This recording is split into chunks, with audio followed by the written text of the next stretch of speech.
ግብጽ የውሃ ደህንነቷን ለማስጠበቅ አስፈላጊ እርምጃዎችን ትወስዳለች ሲል ፕሬዝዳንት አልሲሲ በኢትዮጵያ ላይ ዝተዋል። ማሊ የአሜሪካ ጎብኚዎችን ለቪዛ $10,000 እንዲያስይዙ ወስናለች። በትግራይ ክልል ከፍተኛ የተባለ የመሬት መንቀጥቀጥ ተመዝግቧል። ቻይና ለትራምፕ የታሪፍ ዛቻ ምላሽ የሚሆን የአጸፋ እርምጃ ማዘጋጀቷን አስታውቃለች። ሰላም ጤና ይስጥልን፣ እንደምን አላችሁ? ይህ ሰዋስው ኒውስ የዩቲዩብ ቻናላችን ነው። ለዩቲዩብ ቻናላችን አዲስ ከሆናችሁ ታማኝ ፈጣን መረጃዎች በፍጥነት ወደ እናንተ እንዲደርሱ የዩቲዩብ ቻናላችን ሰብስክራይብ በማድረግ ቤተሰብ ሁኑ። ወደ ዝርዝር መረጃዎች ወስዳችኋለሁ። Welcome to this news channel. ኢትዮጵያ በአምባይ ወንዝ ላይ ገንብታ ካስመረቀችው የህዳሴ ግድብ አንጻር ግብጽ ብሔራዊ ጥቅሟንና የውሃ ደህንነቷን ለማስጠበቅ አስፈላጊ የሆኑትን ሁሉንም እርምጃዎች እንደምትወስድ ፕሬዝዳንት አብዱል ፈታህ አልሲሲ ተናገሩ። ፕሬዝዳንቱ ኢትዮጵያ ታላቁ የህዳሴ ግድብን በማስተዳደር ላይ የተከተለችው ባለው ኃላፊነት የጎደለው አካሄድ ሀገራቸው እጇን አጣጥፋ እንዳትመለከትም ብለዋል። አልሲሲ በዋና ከተማቸው ካይሮ ለተካሄደው 8ኛው የውሃ ሳምንት ተሰብሳቢዎች በቪዲዮ ባስተላለፉት መልእክት ግብጽ ዲፕሎማሲያዊና ዓለም አቀፍ ተቋማትን በይበልጥ በተባበሩት መንግስታት ድርጅት ላይ መተማመኗ እንደ ድክመት መቆጠር የለበትም ብለዋል። ግብጽ ታላቁ የኢትዮጵያ ህዳሴ ግድብ በአባይ ወንዝ የምታገኘውን የውሃ መጠን ይቀንስብኛል ስትል አጥብቃ ስትቃወም የነበረ ቢሆንም ፕሬዝዳንቱ እሁድ ዕለት ባደረጉት ንግግር ላይ ግን ባለፉት ሳምንት በሱዳን ውስጥ ለተከሰተው የጎርፍ መጥለቅለቅ የኢትዮጵያን ግድብ ተጠያቂ አድርገዋል። ኢትዮጵያ ግድቡ ተገቢ ባልሆነ ሁኔታ እያስተዳደረችው በመሆኑ ባልተመጣጠነ የውሃ ፍሰት ምክንያት ባለፉት ቀናት በሁለቱ የታችኛው ተፋሰስ ሀገራት ውስጥ ጉዳት ደርሷል ብለዋል። ፕሬዝዳንቱ በንግግራቸው ላይ ከግድቡ ምርቃት ከጥቂት ቀናት በኋላ የተከሰተው ነገር በግድቡ የስራ ሂደት ላይ ህጋዊ አሳሪ ስምምነት እንዲደርስ ያቀረበውን ጥያቄ ትክክል መሆኑን የሚያሳይ ማስረጃ ነው ብለዋል። አልሲሲ ኢትዮጵያ የታችኛው ተፋሰስ ሀገራትን አስቀድማ ሳታሳውቅ ወይም ሳታስተባበር ወጥነት የሌለው ውሃ ትለቃለች ሲሉ ወንጅለዋል። የኢትዮጵያ የውሃና ኢነርጂ ሚኒስቴር ግብጽ ህዳሴ ግድብን በአግባቡ ባለመተዳደሩ ምክንያት የተለቀቀ ውሃ በሱዳን ጎርፍ እንዳስከተለ በመግለጽ ከዚህ በፊት ያወጣችው መግለጫ በሐሰት የተሞላና ተንኮል አዘል በማለት ውድቅ ማድረጉ ይታወሳል። ታላቁ የኢትዮጵያ ህዳሴ ግድብ ባይኖር ኖሮ ባለፉት ወራት በኢትዮጵያ ደጋማ ቦታዎች የታየው ከፍተኛ ዝናብ ሱዳንና ግብጽ ውስጥ በሰው ህይወትና በመሰረተ ልማት ላይ ታሪካዊ ውድመት ሊያደርስ ይችል እንደነበረ በመግለጽ በወቅቱ ምላሽ ሰጥተዋል። አልሲሲ የሀገራቸው የወሰደቻቸው የዲፕሎማሲያዊ እርምጃዎችን የጥንካሬ መገለጫ የብስለትና በንግግር የማመንና የናይል ተፋሰስ ሀገራትን ፍላጎት አደጋ ላይ ሳይጥሉ ለመጠበቅ የተደረገ መሆኑን አክለዋል። የግብፁ ፕሬዝዳንት ድርቅና የውሃ መጥለቅለቅ በሚኖርበት ወቅት የውሃ አለቃቀቅን ለመቆጣጠር የሚያስችል አሳሪ የሆነ ስምምነት በሁለቱ የታችኛው ተፋሰስ ሀገራት ያካተተ ስምምነት እንዲኖር የጠየቁ ሲሆን በላይኛው የተፋሰስ ሀገራት የእድገት ፍላጎትና የታችኛው ተፋሰስ ሀገራት ከጉዳት ለመከላከል በሚኖር ሚዛን መካከል ብቸኛው አማራጭ ነው ብለዋል። ፕሬዝዳንቱ ግብጽ በአባይ ወንዝ ላይ የሚኖረን የተናጠል እርምጃዎች የማትቀበለው ዓለም አቀፍ አሰራሮችንና ስምምነቶችን ወደ ጎን ስለሚል የተፋሰሱ ሀገራት ፍላጎት ስጋት ላይ ስለሚጥል እንዲሁም የፍትህና መረጋጋት መርሆች ዝቅ ስለሚያደርግ በመሆኑ በንግግራቸው ላይ አንስተዋል። ልማት የአንድ ሀገር ብቻ ጉዳይ አይደለም ያሉት አልሲሲ የወንዙ ህዝቦች የጋራ በሆነ ኃላፊነት እና በትብብር ብቻ ሊጠበቅ የሚችል መብት ነው፣ የተናጠል እርምጃ አይደለም ብለዋል። በህዳሴ ግድብ ግንባታ ወቅት ለ14 ዓመት በተለያየ ዙር የተደረገው ድርድር የጠቀሱት ፕሬዝዳንቱ የሁሉንም ፍላጎት ከግምት ያስገባና አሳሪ ህግና በመብቶችና በግዴታዎች መካከል ሚዛን የጠበቀ አስገዳጅ ስምምነትን ታሳቢ ያደረገ ፍትሐዊና ብልሃዊነት የተሞላው የዲፕሎማሲያዊ መንገድ እንደነበር ተናግረዋል። ፕሬዝዳንቱ በንግግራቸው ካይሮ ኢትዮጵያ ያስቀመጠቻቸውን የልማት ግቦች የሚያሟላ በርካታ ጥሩ ቴክኒካዊ አማራጮችና የሁለቱ የታችኛው ተፋሰስ ሀገራት ጥቅም የሚያስጠብቅ ሀሳብ አቅርባ እንደነበር ጠቅሷል። ነገር ግን እነዚህ የግብጽ አማራጮች የፖለቲካ ፍላጎት ባለመኖሩና በጠባብ የፖለቲካ ሀሳቦች የሚመራ የተናጠል እውነታን የመጫን ፍላጎት ብቻ ሊገለጽ በሚችል ግትርነት ተቀባይነት ሳያገኝ ቀርቷል ብለዋል። አልሲሲ ወንዙ የሁሉም የተፋሰሱ መንግስታት የጋራ ንብረትና በብቸኝነት ሊያዝ የማይችል የጋራ ሀብት ነው በማለት በናይልና ብቸኛ የሉዓላዊነት ሐሰተኛ ይገባኛል ጥያቄ ተቀባይነት እንደሌለው አመልክተዋል።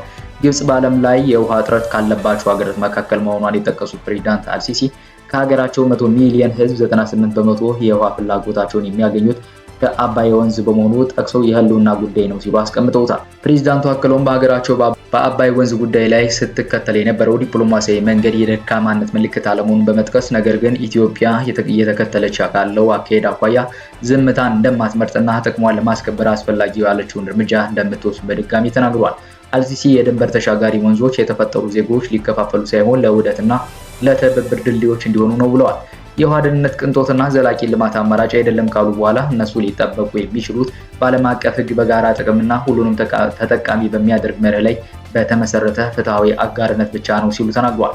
ግብጽና ሱዳን በታላቁ ግድብ አስተዳደርና የውሃ ሙሌት ላይ ለዓመታት ድርድር ያደረጉ ሲሆን ሁሉንም የሚያስማማ መቋጫ ላይ ሳይደርሱ የግድቡ ግንባታ ተጠናቆ ስራ ጀምሯል። ግብጽ በአፍሪካ ግዙፍ የሆነውን ግድብ ጉዳይ ባለፉት ዓመታት ለተባበሩት መንግስታት ድርጅት፣ ለአፍሪካ ህብረትና ለአረብ ሊግ በማቅረብ በኢትዮጵያ ላይ ጫና ለማሳደር ሞክራለች። በዓለማችን በርዝመቱ የሚታወቀው የአባይ ወንዝ ከ85 በመቶ በላይ ውሃውን የሚያገኘው ከኢትዮጵያ ሲሆን የወንዙን አብዛኛውን ውሃ የምትጠቀመው ግብጽ በኢትዮጵያ የተገነባውን ግድብ በበላይነት ስትጠቀምበት የነበረው የውሃ መጠን ያሳጠኛል የሚል ስጋት ፈጥሮባታል።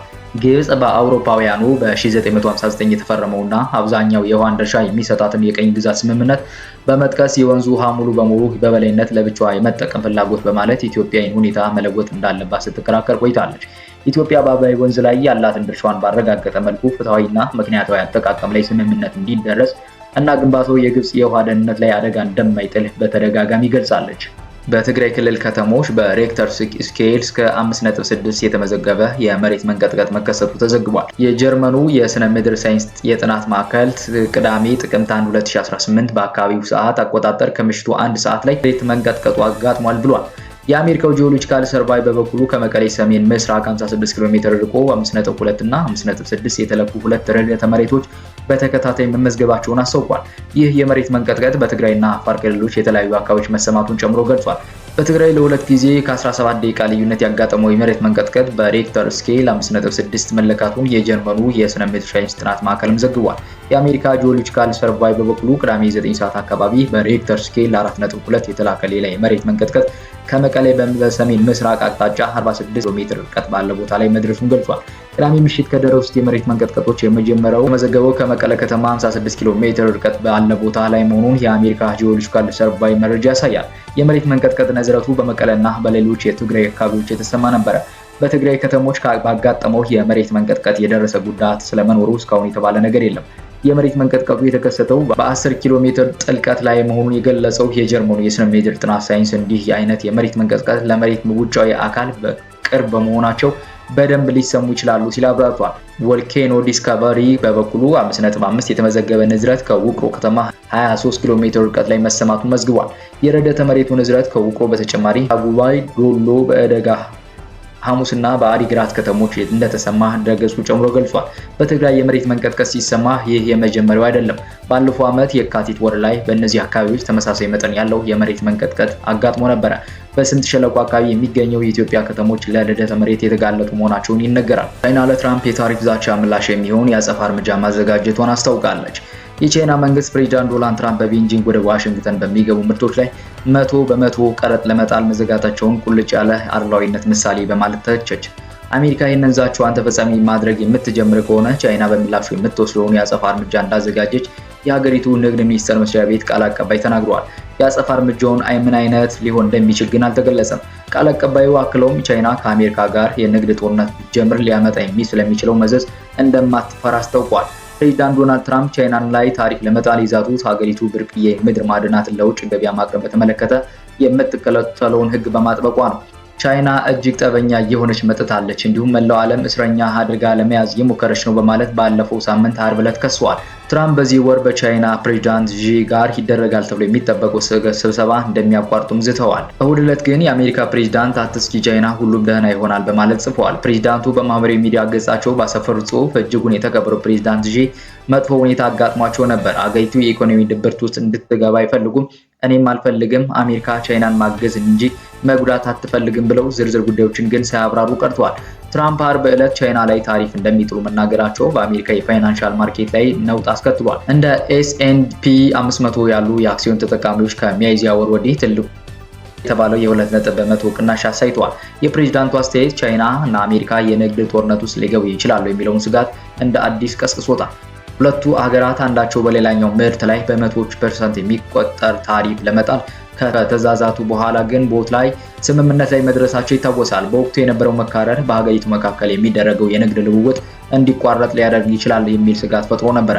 የቻይና የንግድ ሚኒስቴር ሰሞነኛውን ዛቻ አስመልክቶ ከጋዜጠኞች ለቀረበለት ጥያቄ በጽሑፍ የሰጠው ምላሽ ከወራት በፊት ሀገራቱ በተመሳሳይ መካረር ውስጥ ገብተው በነበረበት ወቅት ይስተጋቡ የነበሩ ቃላትን እያንጸባረቀ ነው። ሚኒስቴር መስሪያ ቤቱ በሰጠው ምላሽ የአሜሪካ የተለያዩ የቴክኖሎጂ ምርቶችን ለመስራት የሚውሉ ቺፕ እና ኮንዳክተር ወደ ቻይና እንዲላኩ ገደብ መጣሏን ተችቷል። ቤጂንግ ብርቅዬ የምድር ማዕድናትን ለውጭ ገበያ ማቅረብን በተመለከተ ሕጓን ማጥበቋና የቻይናን እና የሁሉም ሀገራት ብሔራዊ ደህንነት ለማስጠበቅ የተወሰደ መደበኛ እርምጃ እንደሆነ በመግለጽ የሚኒስትሩ ቃል አቀባይ አሜሪካ ለረጅም ጊዜ ያህል ብሔራዊ ደህንነቷ የሚለውን ሀሳብ በመለወጥ የውጭ ገበያ ቁጥጥር እርምጃዎችን አላግባብ ተጠቅማለች ብሏል። ቻይና ላይ አግላይ ልምምዶችን ተግብራለች በማለት ተችቷል። የታሪፍ ማስፈራሪያዎችን መጠቀም ከቻይና ጋር ግንኙነት ለማድረግ ትክክለኛ መንገድ አይደለም ብለዋል። ቃል አቀባዩ አክለውም የቻይና የታሪፍ ጦርነትን በተመለከተ ያላት አቋም ሁልጊዜም ወጥነት ያለው ነው፣ እንዲኖርም አንፈልግም ግን አንፈራም በማለት ለአሜሪካ ዛቻ ምላሽ ሰጥቷል። ቻይና ብርቅዬ ማዕድናትና ለላቀ ቴክኖሎጂ ምርት በሚውሉ ሌሎች ወሳኝ ቁሶችን የተመለከተ ሕጓን የጠበቀችው ባለፈው ሳምንት ነበረ። ብርቅዬ ማዕድናት እንደ የሶላር ፓውሎችና ስማርት ስልኮች ያሉ ምርቶችን ለመስራት የሚያገለግሉ ሲሆን በዓለም ላይ የእነዚህ ማዕድናት 90% ክምችት የሚገኘው ቻይና ውስጥ ነው። ዋሽንግተንና ቤጂንግ ሊያደርጉት ካቀዱት ንግግር በፊት እነዚህ እርምጃዎች እንደሚወስዱ መዛታቸውን በሁለቱ መሪዎች በስብሰባቸው ወቅት ጠንካራ አቋም ይዞ ለመገኘት የተደረገ ሊሆን እንደሚችል ተገምቷል። በዚህ ወር በደቡብ ኮሪያ ውስጥ ይደረጋል ተብሎ የሚጠበቀው የትራምፕና ዢ ስብሰባ እንደታቀደው ይካሄድ እንደሆነ እስካሁን ግልጽ አይደለም። ማሊ የአሜሪካ ጎብኚዎች ለቪዛ $10,000 እንዲያስይዙ ወስናለች። የምዕራብ አፍሪካው ሀገር ማሊ ለመጎብኘት ወይም ለስራ የሚመጡ የአሜሪካ ዜጎች ቪዛ ለማግኘት $10,000 እንዲያስይዙ የሀገሪቱ መንግስት ወስኗል። ይህ የሀገሪቱ ውሳኔ የመጣው የአሜሪካ መንግስት በዜጎቿ ላይ ተመሳሳይ የሆነ እርምጃ ካስቀመጠ በኋላ ነው። በማሊ የሚገኘው የአሜሪካ ኤምባሲ ክፍያው የተወሰነው የአሜሪካን ድንበሮችና የሀገሪቱን ብሔራዊ ደህንነት ለመከላከል እንደሆነ ዓርብ ዕለት ገልጾ ነበር። የማሊ የውጭ ጉዳይ ሚኒስቴር እሁድ ዕለት የማስያዣ ገንዘቡ የተወሰነው በተናጠል መሆኑን አስታውቆ ለአሜሪካውያን ዜጎች ተመሳሳይ የሆነ የቪዛ ፕሮግራም እንዲኖር ይደረጋል ብሏል። የቪዛ ፖሊሲው ለውጥ የመጣው ሁለቱ ሀገራት ዲፕሎማሲያዊ ግንኙነት ለማሻሻል እየጣሩ ባለበት ወቅት ነው። ባለፈው ዓመት ሐምሌ ወር ላይ ማሊን የጎበኙ የአሜሪካ ባለስልጣናት በጸረ ሽብር ትብብር፣ በኢኮኖሚ አጋርነት እንዲሁም የማሊን የወርቅና የሊቲየም ማዕድናት ክምችትን መጠቀም በተመለከተ ተወያይቶ ነበረ።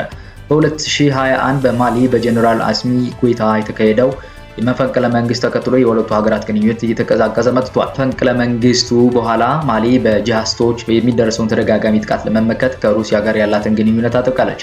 የፈረንሳይ ወታደሮች ከሀገራቸው ያባረሩት ጄኔራሉ በሩሲያ መከላከያ ሚኒስቴር ስር የሚንቀሳቀሱት የዋግነር ቅጥረኛ ወታደሮችን ወደ ሀገራቸው ጋብዘዋል። ባለፉት ሳምንት የቡርኪና ፋሶ ወታደራዊ መንግስት አሜሪካ ለዜጎቿ ቪዛ መስጠት በማቆሟ የተነሳ ወደ ሀገሪቱ የሚላኩ ስደተኞችን እንደማትቀበል አስታውቆ ነበር። የውጭ ጉዳይ ሚኒስትር ካራምኮ ጄን ማሪ ትራኦሪ አሜሪካ ወደ ሶስተኛ ሀገር ስደተኞችን ለመላክ ያቀረበችውን ምክረ ሀሳብ ውድቅ ካደረጉ በኋላ የኤምባሲ ውሳኔ ውንጀላ ነው ብለውታል። የትራምፕ አስተዳደር ሰነድ አልባ ስደተኞችን ከሀገሩ ለማባረር በሚወስደው እርምጃ ላይ የአፍሪካ ሀገራትን እንደ መዳረሻ እየተጠቀመ ይገኛል ብለዋል።